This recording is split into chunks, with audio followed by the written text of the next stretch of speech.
సునీల్, అదే విధంగా వాళ్ళందరూ కూడా చిన్న పిల్లలతో వచ్చి ధర్నా చేస్తున్న సిచ్యువేషన్స్ కనబడుతున్నాయి. ఎందుకు ప్రభుత్వం ఎందుకు నిర్లక్ష్యం చేస్తుంది వీరికి సంబంధించి?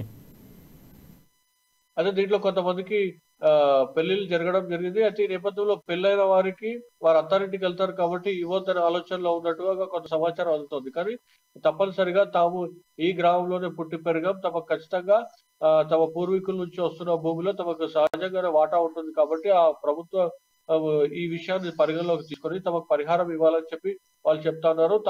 మీరు ప్రాజెక్టు కట్టకపోయి ఉంటే తమ తల్లిదండ్రుల ద్వారా తమకు ఇల్లు కానీ లేదంటే వ్యవసాయ భూములు కానీ వాటా వచ్చేది. ఇప్పుడు మీరు ప్రాజెక్ట్ పేరుతో భూసేకరణ చేశారు, తాము ఉంటున్న ఇళ్లను సైతం పూర్తి స్థాయిలో కూల్చివేశారు, ప్రాజెక్ట్ నిర్మాణం చేపడుతున్నారు కాబట్టి తమకు ఖచ్చితంగా 6 లక్షల ప్యాకేజ్ ఇవ్వాలి.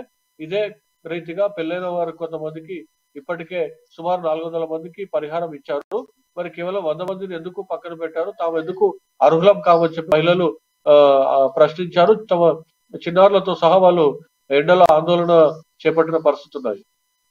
సో మిగతా 100 మందికి ఇచ్చేందుకు ప్రభుత్వం ఎందుకు నిర్లక్ష్యం చేస్తూ ఉంది? వీరికి మద్దతుగా ఏదైనా పార్టీకి నేతలకు సంబంధించి కావచ్చు, అక్కడ ఉన్నటువంటి జేఏసీ నేతలు ఎవరైనా మద్దతు నిలబడేటువంటి ఛాన్సెస్ ఉన్నాయా?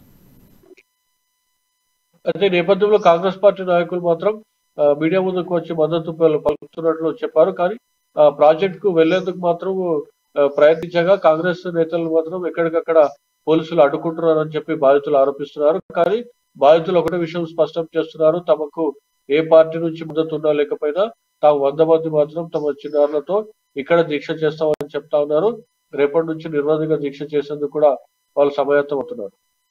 ఈ నేపథ్యంలో పోలీసులు ముందస్తు అరెస్టులు కానీ లేకపోతే అక్కడ పూర్తి స్థాయి బందోబస్తులు చేసేటువంటి ఛాన్సెస్ ఏమైనా ఉన్నాయా సునీల్?